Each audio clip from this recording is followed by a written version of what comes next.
அவரும் கேரக்டர்ஸ் கம்மியா இருந்தாலும் அதுல பிளே பண்ண டிராமா ரொம்ப நல்லா இந்த ஹாரர் எலமெண்ட்டை புஷ் பண்ணுச்சு இந்த படத்துல.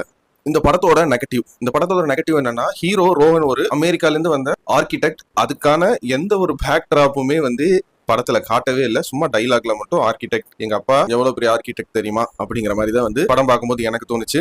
ஸோ அதையுமே இந்த படத்துக்கு ஒரு டீட்டெயிலா ஆட் பண்ணி அதுலயுமே வந்து ஒரு என்டர்டைன்மெண்ட் ஃபேக்டர் ட்விஸ்டா வந்து ஹேண்டில் பண்ணிருக்கலாம் தோணுச்சு. ரெண்டாவது, இந்த படத்துல இருக்கிற மற்ற கேரக்டர்ஸ், மெயின் கேரக்டர் சுட்டுருங்க, மற்ற இவங்களுக்கெல்லாம் பெருசா ஒரு ஸ்கோப் உள்ள ரோலா இருக்கிற மாதிரியே தெரியல. ஏதோ க்ரௌட் ஆர்டிஸ்ட் மாதிரி தான் வந்து படத்துல நடிச்சுட்டு போயிருக்காங்க.